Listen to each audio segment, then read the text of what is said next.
오병이의 기적에 관한 4대 관점. 4. 오병이의 기적이 남긴 것과 의미하는 것은 무엇인가?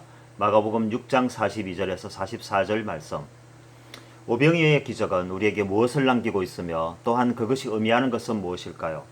마가복음 6장에서 오병이의 기적은 세례 요한의 죽음만큼이나 비중이 크게 나타나 있습니다.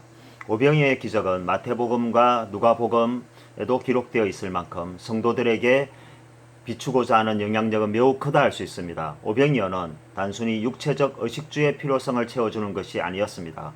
또한 아무 일도 하지 않고 말씀만 쫓아다녀도 먹을 것이 풍족하다는 나태함을 위한 것도 아니었습니다. 그렇게 인생을 살았던 출애굽의 백성들은 결국 하나님을 원망하였다는 역사적 사실에서 우리는 교훈을 얻어야 할 것입니다. 오병이어는 우리가 어떤 삶을 살아야 하는가를 보여주는 모델과 같은 것입니다. 예수님의 말씀은 우리에게 있어서 무엇을 의미하는가 하는 것입니다. 예수님의 말씀은 우리의 인생을 달리게 하는가 아니면 절망과 좌절 속에서 허탈감만 느끼게 하는가 하는 것입니다. 또한 수많은 세상의 틈바구니 속에서 우리는 오직 한 분밖에 없는 예수님을 발견할 수 있는가 하는 것입니다. 우리가 예수님을 발견하였다면 우리는 예수님을 향하여 기뻐하며 달려갈 수 있는가 하는 것입니다. 오병이어는 이러한 우리의 삶 속에서 예수님이 중심에 서 있을 때 자연스럽게 따라오는 보너스와 같은 것입니다. 오병이어의 기적에서 우리는 첫 번째, 우리의 인생 여정에서 길이요 진리 되시는 예수님을 발견하는 것입니다. 우리가 살아가는 인생이라는 바다에는 풍랑도 있고 많은 배들도 있으며 곳곳에는 파도가 넘치고 있습니다.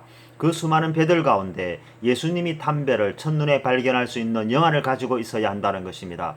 예수님을 만나려는 사람들은 강을 건너는 예수님을 즉시 발견하였습니다. 강 위에는 수많은 고깃배들이 고기를 잡기 위하여 부지런히 움직이고 있었습니다. 그 복잡한 틈 속에서 예수님을 찾는 사람들은 한눈에 예수님이 탄 배를 알아보았고 그곳을 향하여 주저없이 다름박질하였습니다. 그들은 사실 배를 본 것이 아니라 예수님을 본 것입니다. 그들이 배만을 바라보았다면 결코 예수님을 찾을 수 없었을 것입니다. 그들은 예수님을 보았기 때문에 수많은 함정 속에서도 다른 어떤 것들은 또 눈에 보이지 않았던 것입니다. 이것이 오병이어에서 우리가 얻을 수 있는 중요한 첫 번째 교훈인 것입니다. 둘째, 예수님을 발견하였다면 다른 모든 것을 중지하고서라도 즉시 그곳을 향하여 달려가는 것입니다. 우리가 우리의 인생 여정에서 예수님을 만났다면 그 즉시 달려갈 필요가 있다는 것입니다. 나중에, 천천히, 다음에 이런 식으로 만남을 미루거나 늦춘다면 예수님은 그 길로 다시는 찾을 수 없게 될지도 모른다는 것입니다. 우리는 기도를 늦추고 예배를 늦추며 말씀 보는 일을 늦추고 게을리합니다. 예배에 항상 늦는 사람들이 있습니다. 죄의식 없는 습관적인 사람들이 있습니다. 안 와도 그뿐이라는 것입니다. 이런 사람들이 예수님을 향하여 달려갈 사람들일까요? 예수님을 발견하였다고 하여 기쁨으로 따라갈 사람들일까요? 입술로는 첫마디도 할 수 있는 것이지만 실제로 현실이 되면 머뭇거리게 될 수밖에 없다는 것입니다. 우리가 기도에서 예수님을 발견하였다면 그분을 향하여 주저없이 달려가야 합니다. 우리가 예배 속에서 예수님을 발견하였다면 그 예배가 3시간이 넘어가도 달려가야 한다는 것입니다. 우리가 1년 성경 속에서 예수님을 발견하였다면 성경을 덮지 말고 계속해서 달려나가야 한다는 것입니다. 우리가 우리의 생활 속에서 예수님을 발견하였다면 그분을 향하여 달려가는 삶이 되어야 한다는 것입니다. 이것이 바로 오병이어 속에서 달려간 사람들의 마음과 동일한 것이라는 것입니다. 셋째, 예수님을 만났다면 예수님의 말씀에 집중하고 그 말씀을 사모해야 한다는 것입니다. 예수님을 발견한 사람들은 예수님을 향하여 달려갔고 그래서 결국 예수님을 만났으며 그들을 만난 예수님은 말씀으로 그들을 가르치고 교훈하였습니다. 그들이 무엇인가 요구를 한 것이 아니었습니다. 자신의 소원을 들어달라거나 자녀들이 잘 되게 해달라고 한 것이 아니었습니다. 반대로 예수님께서 그들에게 성경대로 바르게 살아라고 교훈하고 있습니다. 이것입니다. 우리는 하나님께 우리의 요구사항을 기도합니다. 예배도 이렇게 오후로 시간을 조절하거나 이런저런 프로그램을 넣거나 빼달라고 요청합니다. 그러나 오병이어의 사람들은 이렇게 자신의 요구를 간철하기 위하여 모인 사람들이 아니었습니다.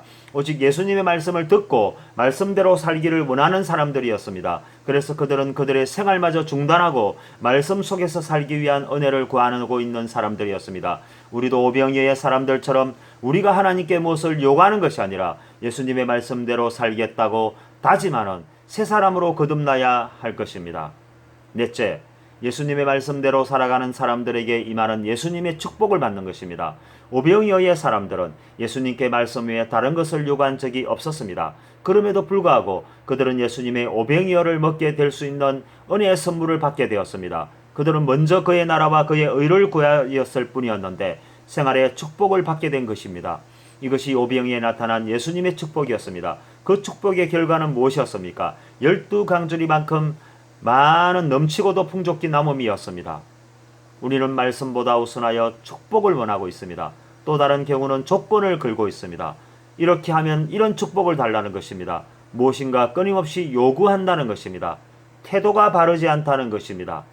재성을 가진 채 기도하고 말씀을 보고 예배를 드린다는 것입니다. 이것이 잘못된 것인지조차 구별을 하지 못한다는 것입니다.